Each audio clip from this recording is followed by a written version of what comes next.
और कृष्ण का प्रेम केवल सांसारिक प्रेम तक सीमित नहीं है, बल्कि ये आत्मा और परमात्मा के मिलन का प्रतीक है। राधा और कृष्ण का प्रेम वृंदावन में शुरू हुआ। भगवान कृष्ण, जिन्हें साक्षात विष्णु का अवतार माना जाता है, अपने बाल्यकाल में गोकुल और वृंदावन में रहे। वहीं राधा, जो कि भगवान की परम भक्त मानी जाती है, उनके प्रेम में पूर्णतः लीन थी। राधा कृष्ण का मिलन उनके बचपन से ही हुआ, गहरे प्रेम को दर्शाती है। कथा का परिचय: श्री कृष्ण का जन्म मथुरा में हुआ था, जबकि राधा जी वृषभानु जी की पुत्री थी और उनका जन्म बरसाना में हुआ। राधा और कृष्ण का मिलन ब्रजभूमि में हुआ। बचपन में ही दोनों का प्रेम गहराई से स्थापित हो गया। प्रेम का स्वरूप: राधा और कृष्ण का प्रेम सांसारिक बंधनों से परे है। यह प्रेम आध्यात्मिक और आत्मीयता से भरा हुआ है। कृष्ण की बांसुरी की मधुर ध्वनि जब गूंजती थी, तो राधा और गोपियां सब कुछ छोड़कर उनकी ओर खिंच जाती थी। राधा के बिना कृष्ण का नाम अधूरा माना जाता है। रासलीला और प्रेम की अभिव्यक्ति: ब्रज की रासलीला में कृष्ण और राधा का प्रेम पूर्ण रूप से अभिव्यक्त होता है।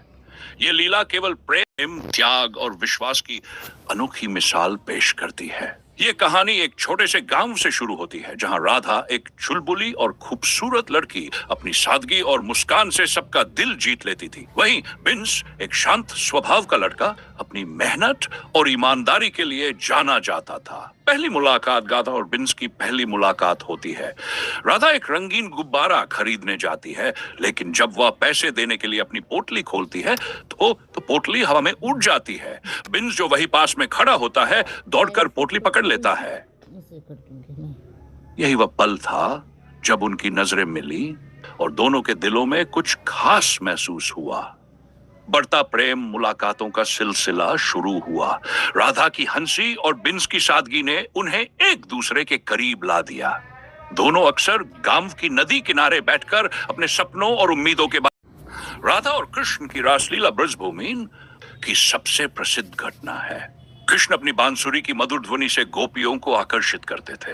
एक बार पूर्णिमा की रात को उन्होंने गोपियों को यमुना किनारे बुलाया और रासलीला रचाई।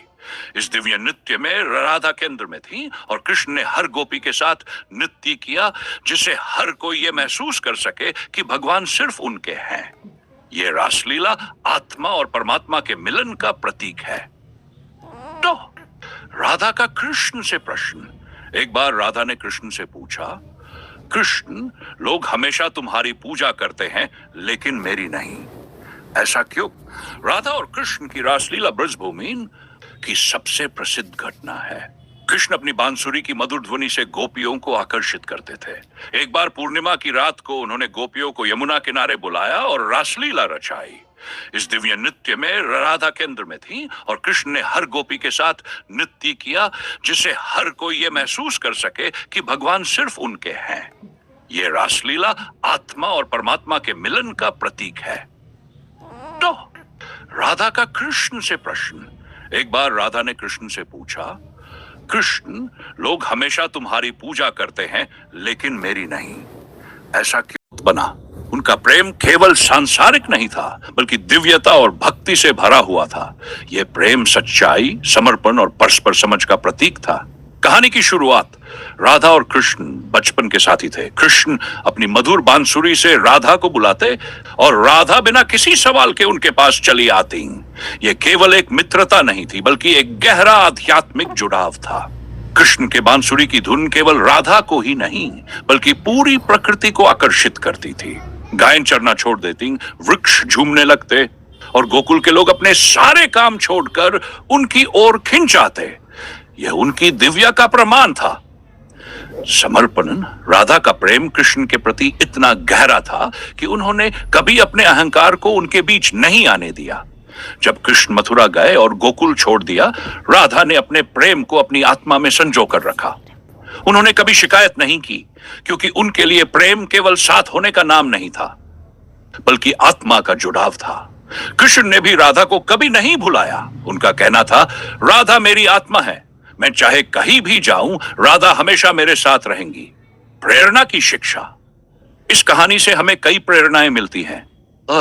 निस्वार्थ प्रेम: सच्चा प्रेम किसी शर्त या अपेक्षा पर आधारित नहीं होता। समर्पण, जब आप किसी के प्रति समर्पित होते हैं तो आपका जीवन शांति और संतोष से भर जाता है। थ्रेट्स, संबंधों की गहराई। प्रेम केवल साथ होने का नाम नहीं है, बल्कि एक दूसरे को समझने और सम्मान देने का है।